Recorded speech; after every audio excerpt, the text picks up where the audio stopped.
Molinga apelisa muna na yo. Kolo azana posa na yo mwegebene. Yesu Kristo wa Nazareth. Mwa apelisa kamwinda kati na bato. Abengi yo ozala pembeni na ye. Haleluya. Molinga apelisa muna na yo. Moninga apelisa mwinda na yo. Mosusu alanda yo. Moninga apelisa mwinda na yo. Mosusu alanda yo. Moninga apelisa mwinda na yo. Moninga apelisa mwinda na yo. Mosusu alanda yo. Moninga apelisa mwinda na yo. Mosusu alanda yo. Alanda yo.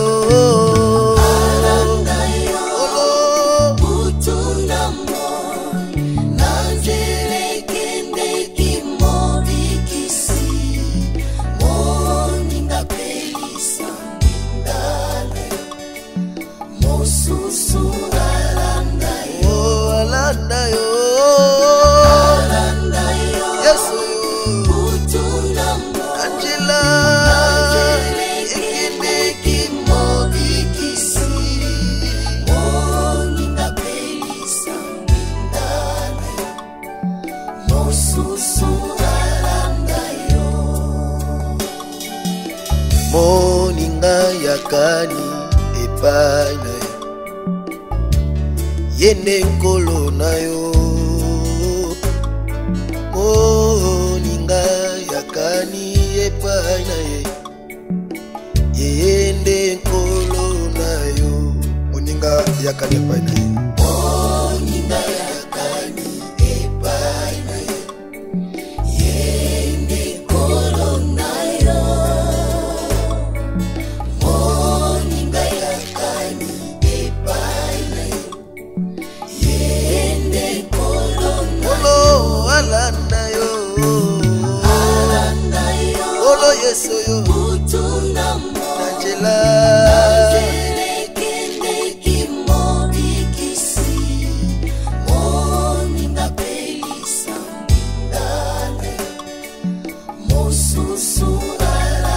Yesu alanda yo. Alanda yo. Hallelujah. Angela. Angele yende kimobikisi. Moninga pelisa mwinda na yo. Mosusu alanda yo. Masia lingi ngai mingi tikana.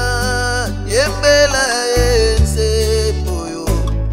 Akufela kingai na ekulosu. Naende nazwilo biko masia. Masia lingi ngami mingi tikana. Yembela enze moyo. Akufela kingai na ekulosu. Naende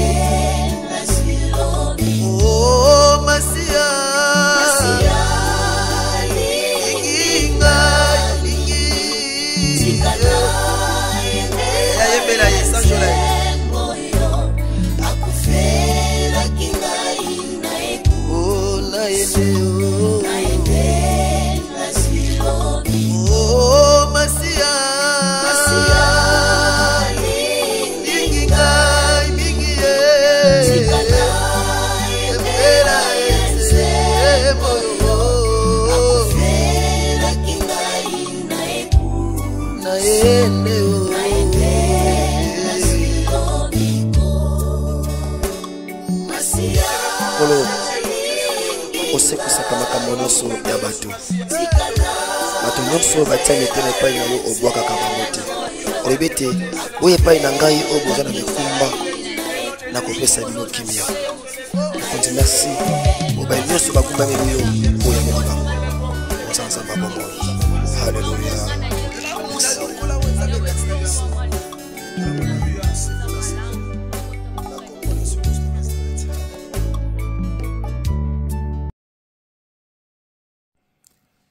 Shalom, shalom, peuple de Dieu, shalom, bande konyo, so boningaka, kolo Yesu Kristo Nazareth, pe boningaka nga, musena yolo, missionnaire kosi les jeunes lions, tika nzambe tata pambola biso, tika Yesu Kristo Nazareth, asala biso bo lamo. Bien aimé dans le Seigneur, tozui lisusu libakoma lamu, ya kozala sélectionné par mba vivant, ya komona mokona lelo, ezangolo kote pa na kolo, e pesamili bato nyonso te, tika nzamba lola pambola biso, tika Yesu Kristo Nazareth, akoba toujours na kosalaka biso bo lamo. Bien aimé dans le Seigneur, zamba pambola bande konyos toza connecté, bande konyos tozo liker, tozo partager, bande konyos tozo commenter, tika Yesu Kristo Nazareth a pambola bino pe asala bino bo lamo. Yesu Kristo Nazareth a pambola bande konyos ya ina avec Jésus, bana notre Père nyonso, bande minyoso ya pere, tika to pambola ma na kombo na Yesu Kristo ya Nazareth. Zamba lola abondisa mitema ya bato ezoki sami, baboto tout sami parce que bakufeli ya bango ba être cher, bakufeli ba parents, bakufeli bana. Yesu Kristo Nazareth abondisa mitema na bino, baboto nyoso ya kokufela, tika zamba lola asunga bino pe a consoler mitema. Loboko akolo sembolama na babeli nyonso, o baza na bopito, baza na ba prison, ba yike bazalaki na bopito, bazongisi bango na bandako. Pourquoi? Parce que mbongo akosomba kisi pe ya kozwa traitement ezate, ba mingi pe bazalaki na bopito, bazongisi bango na bandako. Pourquoi? Parce que bazangi no mbongo akosomba kisi no ya kozwa traitement, mais esalami ete maladie na bango ezomona na te. Or c'est purement spirituel. Yesu Kristo Nazareth nzambo tondima azana makoki ya kobikisa maladie oeza spirituel, même oezali naturel, tika asembola loboko bonzambe abikisa na kombo na Yesu Kristo ya Nazareth tosambeli. Kolo merci pour na tongo na lelo, tika ezala pona lokuma kombo na yo, sepela nzambe ko sala biso bolamu, sepela nzambe ko bimonisa malisusu na mokona lelo, tika nzambe bakalkili ya bato mabe échoué na tongo na lelo na bavi na biso na mabota na nyonso tokosala par le nom puissant de Jésus-Christ de Nazareth. Oza kolope mobate na biso nde tosambeli pe tolobi amen. Nzamba lola pambola biso bien aimé dans le Seigneur. Lelo toza mercredi, comme le même mercredi ton tokokoma 0h et tokokota déjà mois ya sika ya février, semaine oyo e bandaki janvier mais aussi la février ndenge pe année e bandaki biso année passée, bandaki biso semaine na suki ezalaki décembre esili janvier, et la même semaine nzamba lola a zolokumo. Yesu Kristo Nazareth apambola biso tozo koba toujours na mateya na biso si ba faux calcul et tolobaki moto nyonso oyo akotelemela biso oyo akoluka kosala likambo eza contraire ya volonté nzambe na bavi na biso aosala faux calcul, parce que Yesu Kristo Nazareth akopermettre te moyini azwa avantage na bavi na biso. Yesu Kristo Nazareth akotika te bato mabe badirige bavi na biso pe mabota na biso. Toza na mukanda na 2 Rois chapitre 6 verset 11 à 12. 2 Rois chapitre 6 verset 11 à 12. Lisolo oyo soko bandiango na likolo kono na 1 okomona eza lisolo ya roi ya Syrie azalaki na bitumba to bane kotia ba piège pona koluka koisa to koboma roi ya Israël. À chaque fois soka atie piège, nzambo bane ko révéler epa na Élysée. Élysée koya epa ya roi Israël ayebisi roi keba koleke sika boete, parce que roi Syrie atiaki piège pour bomayo et tinda ba service que ko enquêter na makambo. À chaque fois il usama bon so yo roi tini ba service waki ko enquêter na makambo ne koleka sukarango, et roi ya Israël ndo comprend que oui effectivement bane ko tia ba piège pour que akoka ko gagner roi ya Syrie ko bomaye. Et salamaki mingi na 11 esika sikoyo otopesi Bible bi roi ya Syrie akomaki na motema moko agité. Pourquoi? Parce que a sala calcul pour ka éliminer roi ya Israël, mais calcul na nyonso ndeko sala e bandeko simbate. Avant d'ici o Israël bato ya service, avant d'ici bato o bazaki ne abandi ko saba déclaration bi est-ce que parmi bino ezana mutu o azoluka ozo pesa ba information pa ya roi Israël, parce qu'à tout moment na o lancer plan nazo monter ba biloko ezo simbakate na sepela ki sikoyo na réponse. Bible bi était moko ba serviteur à répondre et pas ya roi boy abi motote roi azo pesa motote roi azo pesa ba information mais kasi na Israël baza na prophète moko na kombo ya Élisée oyo tango yozoloba makambo na kati ya chambre coucher na yo ye azoyoka yango nzambe alola azwa lokumu. Bien-aimé dans le Seigneur, Yesu Christ à Nazareth a faire témoigner biso même pas ya bangonya na biso ba comprendre que tozana nzambe oyo ya solo, nzambe oyo a kosakate, nzambe oyo azana contrôle ya makambo ya ba vie na biso. Israël azalaki innocent sans kayeba ke bazo sele ba calcul moko. Roi ayebaki na ye te ke roi moko ya Syrie azoluka aboma vie na ye, aosala ba calcul pona ko détruire ye, aosala ba calcul pona ko détruire vie na ye, aosala ba calcul pona ko détruire libota, mais roi ya Syrie azalaki surpris ba calcul ezo simba te. Pourquoi? Parce que Nzambe abandaki ko révéler et pas ya musali na ye Élisée ou azalaki moko ya bato oyo azalaki na Israël et na nzela ne azako épargner roi. Bien-aimé dans le Seigneur, Nzambe alola Yesu Christ wa Nazareth asala biso ngolo ya koyeba ye. Soki otelema na libota na lokola mosambeli na bango chaque fois eza na tina o Nzambe atelemisa yo. Eza na pamba te Nzambe alinga yo ozala na kati ya libota oyo botama, eza na pamba te Nzambe alingaki osambelaka oyokaka mate ya même ozoyoka lelo po o comprendre rôle pe mission na yo na kati ya famille. Yesu Christ wa Nazareth asala biso bolamu. Roi ya Israël ayebaki na ye te. Or bazo sala calcul mo contre vie na ye, bazo luka ba ote vie na ye. Eza mbala mususu bato mususu famille na biso ba oyeba te. Mba mususu biso mo pe to oyeba te ke bato mo ba osala ba complot contre biso. Ba former bazo monter plan na bango, baoluka comment bako réduire biso, comment toko kwena ba piège na bango, bazoluka comment bako déstabiliser ba vie na biso, bazoluka comment bako déstabiliser même za ba finance na biso, bazoluka comment bako déstabiliser o za même ba foyer. Bien aimé dans le Seigneur, tango yozo yeba te, ezana batmo ba ola la te butu pe mo ba otia ba complot. Roi yeba ki makambo na te. Mais gloire à Dieu parce que Élisée mosali na nzamba zaki pona ko révéler roi makambo o roi a ekoka ko tamba sukate makambo o roi ko ko yebate. Élisée a ju ba message. Mosali na nzambe prophète a ju ba message ya ko yebisa epai na roi keba roi ya Syrie atie mutambo na kwensongolo pakala ko kende te parce que azoluka a détruire yo. Azoluka a détruire oezali vina yo. Gloire à Dieu parce que roi yo kaki. Bien-aimé dans le Seigneur, quand un homme de Dieu sérieux te dit quelque chose ou eza sérieuse, il faut oza na mato ya koyoka. Bato mingi ba progressa na ba conseil ya basela nzambe o bazana nzambe ya solo o ba bisa ba makambo ezala sérieux. Bato mingi pe ba échoua. Pourquoi? Parce que ba boya koyoka ba instruction to ba orientation o mosali apesaki. Même na kata bitomba, même na ba démarche ozo sala ya vie.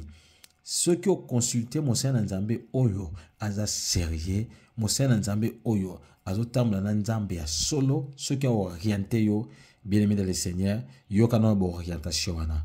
Makamso ko yebiso parfois ko apparaître lokolo ko za bien te mais keba. Ceux qui mutabi na para Nzambe atomonaki makambo lobaki ndeti ekopeso retard par rapport à kambo sala biso freiner nanu ko voyager non te ko keneno sika boete soka biso bongo et que komoni ekopeso retard ke ba okoko kutana pe na mbiscade.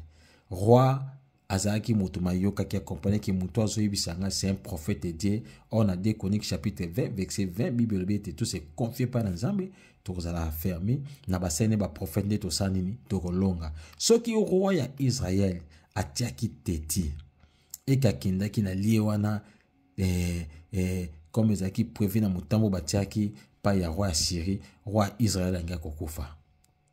Bien-aimé dans le Seigneur, bato ba osala ba calcul pona ba vie na biso, bato ba osala ba calcul pona mabota na biso, bato ba osala ba calcul même pona ba santé na biso. Les gens fait des calculs, bato sala ba oluka comment à tout prix ba ko déstabiliser yo. À tout prix bazoluka koma bako négative na yo. Roi kangi makambu na ye asali ba calcul na ye. Tolobi na semaine oyo ba osala ba faux calcul. Ba sana ba calcul. Ba sala o ba kanisa mais kozala faux calcul parce que Nzamba lola permettre te kaki na bango zo sika na kati ya bavi na biso. Nzambe alola permettre te kaki na bango ekokisama ndenge batia yango. Oh bien-aimé dans le Seigneur, toko salisa bango berere na ko elongo na Yesu Kristo ya Nazareth. Basala bakalekini babeta ndangwa ndenge bakobeta baloba na bato bakotia parce que ton roi zo sala kaki ayebelja ki nazo éliminer roi ya Israël mais abosena ki il y a un Dieu vivant ou à travailler elongo na basali na ye. Tu es un serviteur de l'Éternel, tu es une servante de l'Éternel. Nzamba otia ba capacité ou quoi ko détecter ou quoi ko yeba makambo ko se passer na kati ya vie na kati ya libota na kati ya bandeko na yo. Ce n'est pas 20 ans ba tombolo ba butonyo so sambela ka bien aimé sambela tant nzamba zo kata ko pongin po sambela attendons nous une révélation monter si ba pongi ba kata ka yo continue ko sambela. Pourquoi? Parce que nzamba yebi le pourquoi ou zo permettre yo ba pongi kata na kana butu po yo sambela ka parce que ayebi ke roi moko ya Syrie azana ba plan maléfique pour na vie na yo, ba plan moko ezali machiavélique, ba plan moko ezali ya ko détruire yo. Yango Nzamba lola azo ko révéler ba makambo oyo e bombama afin ko comprendre. Bien-aimé dans le Seigneur, tika Yesu Kristo Nazareth asalo bolamu. Roi asutuki ke ba plana soso sala e simbate afandi sibatu. Bien-aimé bako fandi sabato bako luka bayeba mais comment to ko kolonga liboto te, comment to ko kolonga famille ote, comment to ko kolonga couple ote ba comprendre bako vanda bako yeba bako sala ba réunion bako linga bayeba mais comment to ko simba mutote parce que to simama na oya lekili kolona nyonso. Vous les petits enfants vous êtes aidés, vous avez vaincu car celui qui est en vous est plus fort que celui qui est dans ce monde. Celui qui est en nous, Jésus-Christ de Nazareth, azolongi sabiso na bitumba nyonso na ba complication nyonso oyo ko poussana na ba vie na biso. Roi sira sala na yeba kalekili, roi sira tia na yeba piège, roi sira lukalo onyo so ko sala mais eko simbate a komi na niveau ya ko fandi sabato ya ko yeba. Oh, il y avait un serviteur na kati ya roi na ndako roi ayeba ki azangi na connaissance ya musena nzambe. Bien-aimé dans le Seigneur, mokila mulile yebi yo yango sala attention komiti kate na kati ya distraction parce que bato babundisaka yo mokila mulili ba yebi yo za na nzambe ya solo. Bien-aimé dans le Seigneur, awa Élisée te muta milobelaki awa pete bato Élisée ba milobelaki adversaire azoko loba azo témoigner abi roi komi tungisa te kolonanga tala na kati ya Israël baza na musel na nzambe komo na Élisée oyo atozo kanga makambo na kati ya chambre ya coucher na yo esika yo fandaka esika olalaka tango yozo kansake na tia piège pona roi ya Israël kangama. Élisée musel na nzambe azo yoka makambo na yo pi azo mona. Bien-aimé dans le Seigneur, mokila molili bayebi ke tozana nzambe ya solo, bayebi ke soto ko simba libota ndeko songolo pakalate parce que mutu bazo sambela bayebi biso, même les démons bayebi biso, même ba sorcier bayebi biso ke na kata famille akosi soto ko simba te parce que kosi moko so tema na prière parce que inter azotema na prière nde ba osala ke famille oyo to kwa kolonga bango te. Yango il faut sala très attention na zobeta sete parce que ton ba yebi yo ba otika yo te ba osala ka suivi na yo tango nyonso mais nzamba lola akosesa bango toujours ba faux calcul. Roi a comprendre que ce qui mission za ko échouer ennemi azate ou azopesa information to mutu azo trahir azate traître azate ou ko trahir pour qu'il appelle sa information na ka oyo ya Israël. Oh, il y a un Dieu vivant molimo mo santo alobaka. La Bible dit ceci, le Saint-Esprit alobaka. Un jour alobaki, mettez-moi à part Paul et Barnabas pour leur voir quel je les ai appelés. Molimo mo santo alobaka. Azan Zambe, Yesu Kristo Nazareth alobaka. Na tongo na lula zo lobela yo, na tongo na lula zo lobela nga. Bien-aimé dans le Seigneur, comprendre que ba calcul yo ça man bota pour na ba détruire bino mais nzamba lola aoloba à travers son serviteur et mon limo mo sante depuis azolo biloton ozo ka makam oyo et ce que comprendre makam oyo et que to luki nzambe ya solo to luki nzambe ya lola. Bien-aimé dans le Seigneur, ba calcul na bango ko simba bisote. Roi Israël a fandi si bato a sali réunion mokila molili ba on lembate ba osala ba réunion contre ba vie na biso mokila mulili ba olemba te ba osala ba réunion contre mabota na biso tant ngano toza ko lemba tant ngano tozo koma distrait tant ngano tozo baye yebaka yango adversaire mito zo bondisa yo mokila mulili bazo zalaka kimia te bazo zalaka ya kofanda te bazo tala koma toko bundisa muto koma toko longa Israël, lamuka, nazo ibisa motomoko, kola la pongite, lokola mokofi. La Bible dit ceci, réveille-toi, toi qui dors, relève-toi d'entre les morts, Christ t'éclairera. Bien-aimé dans le Seigneur, Christ a pour ça éclairer à travers sa parole, à travers ma déclaration au sala, mais à condition aux lamuka. Réveille-toi et relève-toi d'entre les morts. Roi Israël Azaki sauvé. Pourquoi? Parce que Élisée Azalaki Wana. Bien-aimé dans le Seigneur, ta famille sera sauvée à cause de toi, car la Bible dit ceci.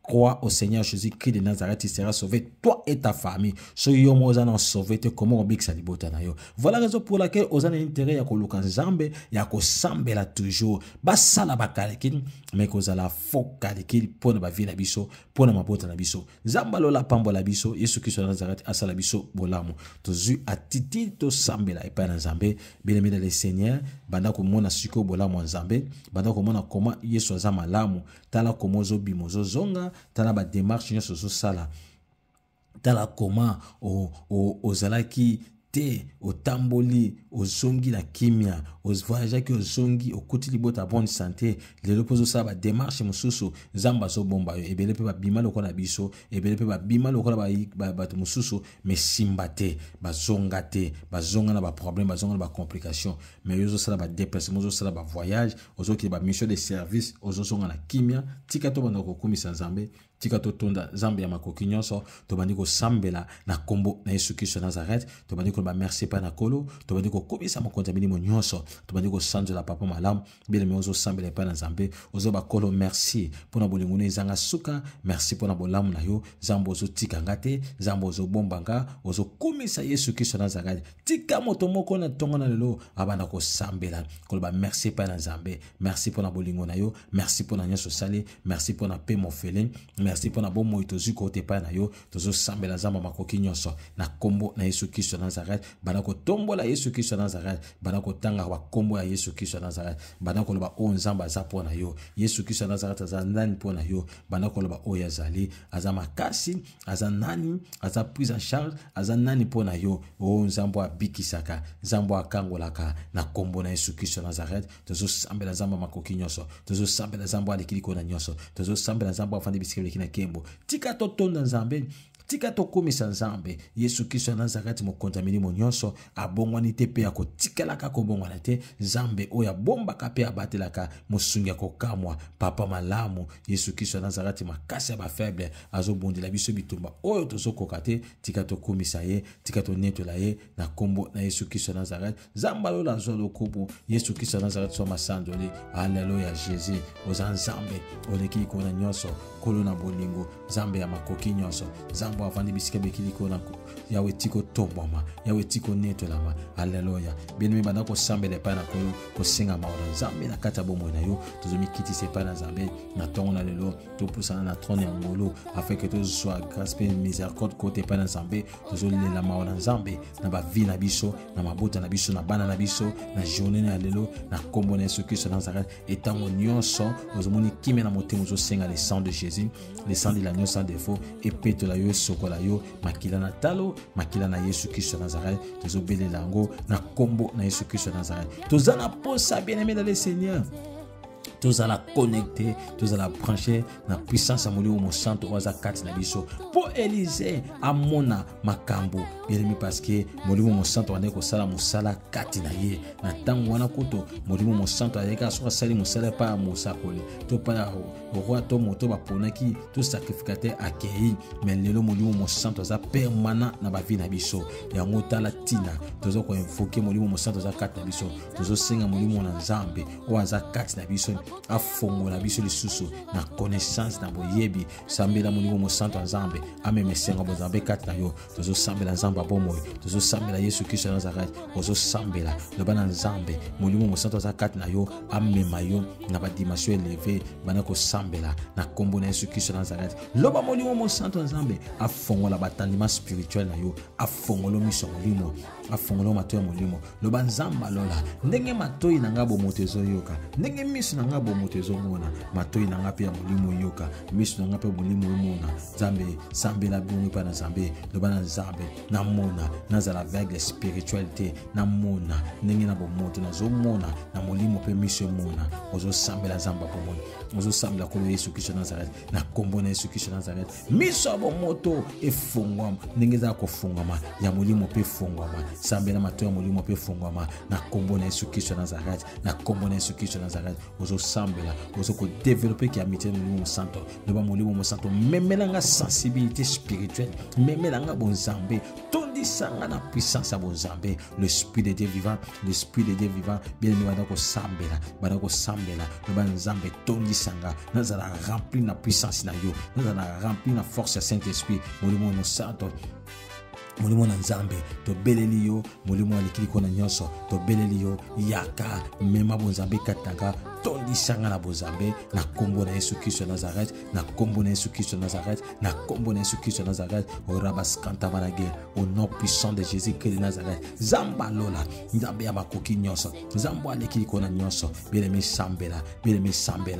sambela molimo mo santo asopango ya nekata bomo na yo molimo mo santo azakata na yo atondisa mafuluka loba na nzambe memelanga makamba molimo fongolanga miso molimo batanti ma spirituel na yo na simba ueza makamba molimo na kombo na Yesu Kristo Nazareth tozo sambela siko bien-aimé le Seigneur ezana bato bazotia ba piège Élisée azalaki mosali onzamba ndeko révéler bien-aimé to sengi molimo santo nazondima ete Saint-Esprit za capable ko révéler ngano sikoyo makambo oyo bato basala lokola ba complot Esaïe lobaki yango si en forme de complot contre toi cela ne vient pas de Dieu ba calcul na mo basala lokola wuti pa nzambe te et vous allez déstabiliser ozo sambela siko moto nyonso zota piège po kanga yo lobaki ko simba te nzamba dévoiler ba piège nyonso mo ni satana oza na kata libota oza na kata vina yo sambela nzamba lola loba nzamba lola batie ba piège na kata libota dévoiler yango nzambe bimisa bango livrer bango spectacle Seigneur to mona ba piège na bango bien-aimé sambela roi ya Israël azalaki na ye ya koyeba te batie piège mais nzamba révélé mosali loba na nzambe à travers le Saint-Esprit makambo ebombama na kata famille nzamba révélé na mokanda na Deutéronome chapitre 29 verset 29 biblique les choses cachées sont pour l'Éternel notre Dieu et tout ce qui est révélé sont pour nous pour nos enfants bien-aimés le Seigneur sambela oza pona biso nzamba révélé yo nzamba révélé makambo ebombama na kata famille nzamba révélé makambo ebombama na kata libota na kombo na Yesu Kristo Nazareth na kombo na Yesu Kristo Nazareth ozo sambela nzamba makoki nyonso ozo sambela kolo na pema ozo sambela nzamba aleki kona nyonso a révélé makambo ebombama bien-aimé sambela nana tie piège na kata famille nana sali kaleki loba ba kalki na bango za lokuta ekosimba te loba ekosimba te bakaki na bino ekosimba te bakaki na bino ekosimba te aoyo nyonso asali piège aloki akanga vina yo akanga bana na yo akanga libota na yo akanga maternité na yo ekosimba te tozo sambela tozo déclarer ozo beta maboko na kombo na Yesu Kristo Nazareth loba ba calcul na bino les annulés sans effet ma calcul na bino les annulés sans effet ba calcul na bino les annulés sans effet na kombo na Yesu Kristo Nazareth ozo beta maboko ozo ko anéati ozo bebisa ba calcul nyonso basali beta maboko bana ko déstabiliser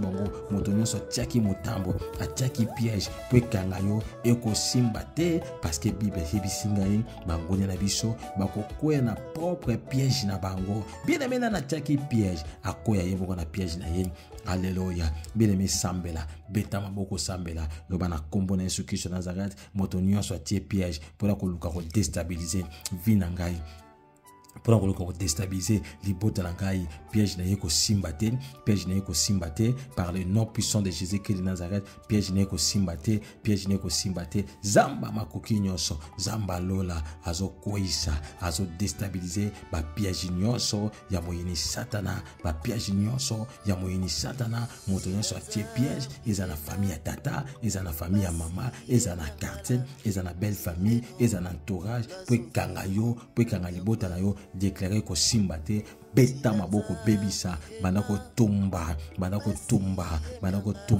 bo genius batie biloko nyonso batie oyo ko empêche oyo ko même obstacle na vie na yo ezika na moto Nzambe ba piège na bango ezika na kombo na Yesu Kristo Nazareth na kombo na Yesu Kristo Nazareth na kombo na Yesu Kristo Nazareth na kombo na Yesu Kristo Nazareth zamba lola telema Yesu Kristo Nazareth aza présent beta maboko sambela ma piège na bango za nile sans effet tozo sambela zamba makoki nyonso ozo libérer vinayo ozo libérer bandeko na yo esika batiaki piège soki kangaki mwana na yo soki kangaki ndeko na yo déclarer za nile sans effet nous ba piège na mineza nile sans effet piège na mineza nile sans effet piège na mineza nile sans effet piège na mineza nile sans effet na kombo na Yesu Kristo Nazareth na kombo na Yesu Kristo Nazareth na kombo na Yesu Kristo Nazareth na kombo na Yesu Kristo Nazareth beta maboko sambela déclarer piège na mineza nile sans effet ozo sambela nzamba makoki nyonso ozo sambela nzamba bomo ozo beta maboko ozo déstabiliser piège nyonso batiaki contre vina yo piège nyonso batiaki contre bana na yo esila nguya ekoya esila bokondi na kombo na Yesu Kristo Nazareth na kombo na Yesu Kristo Nazareth na kombo na Yesu Kristo Nazareth ozo beta maboko ozo déstabiliser plan na bango na kombo na Yesu Kristo Nazareth bien-aimé sambela roi fandisi bato pour que luka ozo information ozo déclarer esika ba osala ba réunion esika ba fanta bato pour que ozo information si vina yo si libota na yo bayamba moto Nzambe bapanzana esika nyonso basali ba réunion esika nyonso bazo sala ba complot pona koluka koza information ya bana na yo ya libota na yo bapanzana roi sangisi bato pona yebe sheke ezo utawapi monguda zo sangisa bato aussi longtemps bien aimé le Seigneur ba ko longa libota na ote mongu na so 5 sabato po ba yeba pourquoi tu za ko échouer tes agrippona mutu songolo pakala ba ko tiko bongote ba ko sala batak cela fait dit tant ozo défendre makamo ko ya malunga yebaka bato bazaki na posa ba bo échouer ba ko tiko te ba ko bodisa yo yango zo sambela to banina ko panza bango bato nyonso basangani pona ko luka ko yeba information avina yo ba yamba moto esika ba osaba reni ona siama on a ba cimetière on dans l'espace on a kata ba zamba bayamba moto ozo sambela moto Nzambe ozo sambela moto Nzambe le fait qui brille continuellement moto amolimo mo santo sambela Nzamba makokinyo sakiti sa moto na kati ya ba réunion na bango esika ba sa ba réunion ki ndoki ba réunion moto contre vina yo contre libota na yo bayamba moto Nzambe tumba bango quel que soit nombre bazali quel que soit autorité na bazana ngo quel que soit force zo kamba bango na réunion na bayamba moto to déstabiliser bango déstabiliser ma programme na bango na kombo na Yesu Kristo Nazareth na kombo na Yesu Kristo Nazareth to déstabiliser bango bayamba moto Nzambe na kombo na Yesu Kristo Nazareth na kombo na Yesu Kristo Nazareth alléluia Jésus ora baskanta manage to tinda moto Nzambe bien bana ko sambela siko lo baba ko lokayo bako mona yote bako so information na yote bako sala loko mote bataki na bango za nile sans effet to sambeli na kombo na Yesu Kristo Nazareth badako sambela badako tika journal na maboko na Nzambe badako tika liboto na maboko na Nzambe tika bana na maboko na Nzambe senga Nzamba lola tambwisa yo senga Yesu Kristo Nazareth zo soina yo na journal lo azala na yo partout kozala azana bana na yo sa bien aimé senga protection Nzambe bien aimé le Seigneur proclamer victoire badako tatu na mama kitoko prophétiser pour la journée lo sala ba déclaration ezali prophétique ozo déclarer pour la journée lo Nzamba lola tika yote na kombo na Yesu Kristo Nazareth bana ko senga bénédiction Nzambe alléluia bénédiction tamula na yo David a dit oui la grâce et le bonheur m'accompagneront tous les jours de ma vie senga grâce et bonheur Nzambe et accompagner yo bonheur et accompagner bana na yo et accompagner ndako na yo na kombo na Yesu Kristo Nazareth bien aimé sambela bien aimé déclarer par le nom puissant de Jésus-Christ de Nazareth. Zambalola batela yo, Yesu Christ de Nazareth abonila yo, akota makamba vina yo, alongisa yo, contre bitumba nyonso. Piège mon côté simba yo, no boko nzambe zala toujours na yo. Alléluia. Mwina nzambe pela kati na bomwe na yo. Kolo topesio merci. Tokumisi komono ko nzambe. Merci pour na nyonso sali. Tiko pambola mokonelo. Pambola bande ko nyonso oyo bakota ki priya pe on ba ko rejoindre biso bien après Seigneur tika ba pambola ma na kombo na Yesu Christ de Nazareth ne te sambe le peut lobby. Amen. C'est toujours moi votre humble serviteur, le missionnaire cause les jeunes lions. Abonnez-vous massivement dans la chaîne Nabiso sur Rosa Nouveau. Comme vous sentez que cloche la notification afin que vous ratez le programme Nabiso mieux sorti. Tika zama pomba Nabiso. Bande quoi ina avec Jésus to kutani na butu na ngonga Nabiso à prière et bande comme sous to kutana lobby na tongo na ngolu ya Nzambe. Tika zama pomba Nabiso. Bonne journée à tous et pib ya FB International. Merci. FB International, Fiston Bassende, agence de fret maritime pour Paris en France, à destination de Kinshasa RDC. Tous vos colis, envoi express, envoi normal, conteneurs et autres. Confiance Nabiso na FB International. Fiston Bassende, en région parisienne, au 40 rue Jean Rossard, 77 380 Comble-la-Ville, en France. Contact, composé le plus 33 7 67 90 77 07. Et à Kinshasa RDC, votre contact au 72 avenue Maringa, commune de Kassavubu. Référence à Sosa Chaba. Téléphone plus 243 89 89 11 402. Le fret maritime. Ezali Mosala ya FB International. Fiston Bassende. Allez vite, vite. Mais alors, très vite, chez FB International, Fiston Bassende, qui salue.